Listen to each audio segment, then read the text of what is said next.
Bordeaux Love.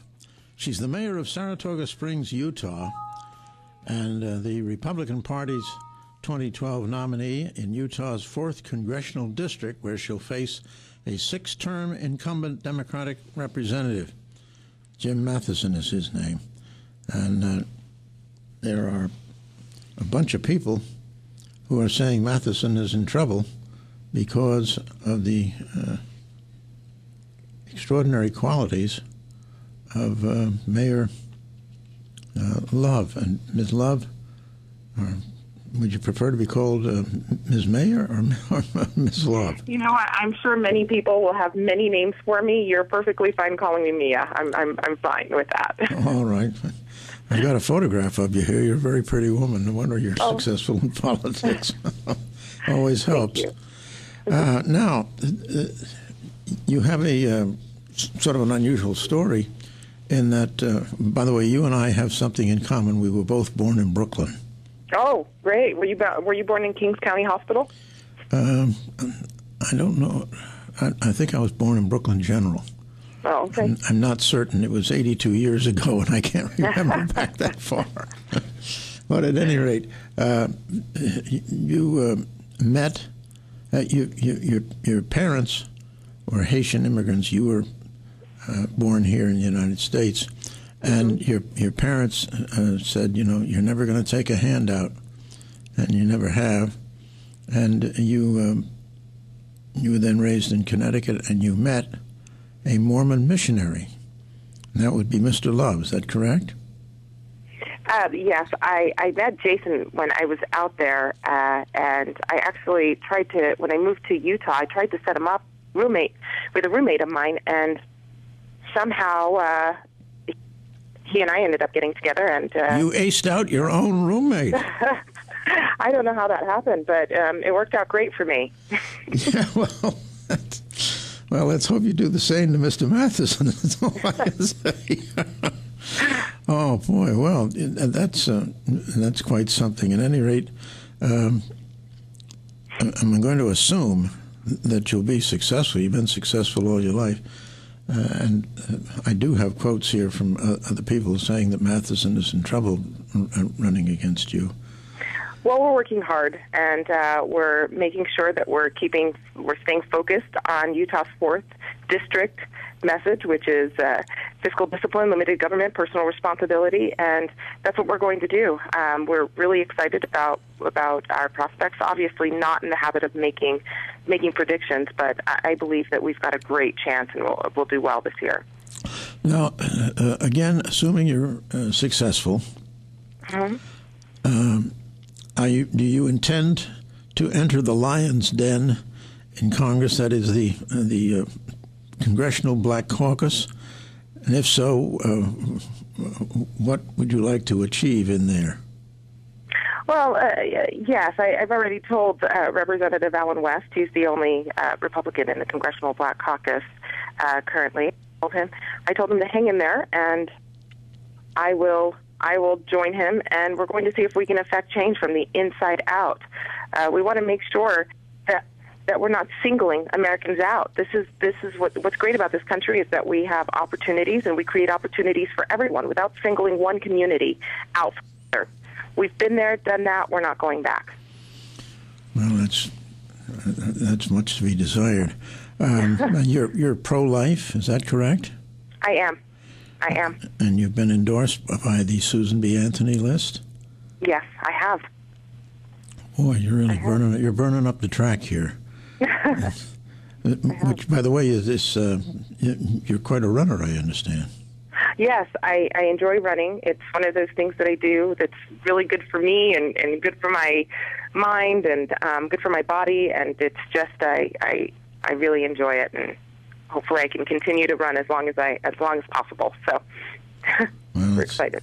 It is a wonderful way to stay healthy. Now, you're a member of the LDS, is that right? I am a member of the LDS Church, yes. Okay. Yes. And have you found, and I ask this because it also affects Governor Romney, have you found any kind of religious intolerance with respect to your political aspirations? No. I mean, what's great is I live in the state of Utah. I represent the people of the 4th District, and so it's not a problem. My religion is not a problem here. I work where the rubber meets the road, and I have a lot of the same social views that the people of the 4th District have, and certainly more concerned about the economic views that the people of the 4th District have. So it's not an issue here. Now, what about Governor Romney, who is the presumptive Republican nominee for president? There used to be prejudice against Catholics until that was broken by JFK. Do you think that there's going to be a problem with respect to Governor Romney, or do you think that the country is now sufficiently mature that it will not be a problem? Well, I hope that the country is mature enough to vote based on the person and their qualifications. I think that what Romney needs to do is continue doing what he is doing, and that's focusing on the issues that the American people find is what's most important, which is the energy independence, creating jobs, tax simplification. Those are the things that the American people are really concerned about, and as long as he focuses on those things, I believe that he'll do well. Now, you would be able to, if you're successful, certainly help him on things like tax simplification, because you'd be in the House of Representatives where taxation arises therefom. And so many people who are not big earners, they're just regular middle class folks, have to pay for assistance in filling out their income tax forms and so forth. And I don't think that's right. It's bad enough you got to pay the taxes, but then you got to pay somebody to help you not get in trouble filling out the forms. That's pretty bad. Right. Well, the tax burdens are just way too heavy, especially for businesses. Over 80% of our small businesses file individually, and I know that the administration has vowed to raise taxes for those individuals, and these are the people that produce. These are the people that create jobs. These businesses are the ones that have kept my city sustainable, and cities all across Utah and all across the United States. I believe that we're going to end up with a situation like Europe has if we're not careful and we start fixing some problems that we have today, right now. What are some of your thoughts on the correct way to solve the problem of the complexity of the tax problem? Is it to move to a fair tax, a flat tax, or what are your thoughts on that? I believe that, first of all, we need to know that this is not going to be an event. It's a process. And to go to a fair tax or flat tax right now, I believe the tax burdens would still be too heavy because we're overspending so much. So what we have to do is we've got to lower the tax rate, broaden the base, eliminate some of those loopholes that are available to larger companies that aren't available to other companies. Make sure that it's fair, transparent, simple, and the thing fits in a 3-ring binder. Yeah, boy, that would be great. All right, now what are your thoughts on this spending binge that we're on? We have a debt now of close to $16 trillion, which is difficult to even conceive of a sum that large. Do you think that that we can eventually amortize that much? Well, we have got to get control of it. We have got to start addressing our spending habits. I work in a city, and we don't have the option of kicking the can down the road. When we have issues, we have to solve our problems immediately. We don't have a debt ceiling that we can raise, we've got to address our spending issues, and there's no reason why Washington can't do that.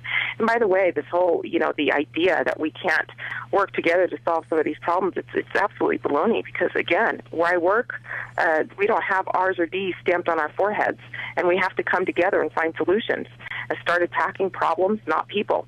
And, I believe it's possible, but what we've got to do, again, is stop the scare tactics, start tackling the big drivers of our debt. We have to start addressing our health care issues. We've got to start addressing some of these entitlement issues and really look at them.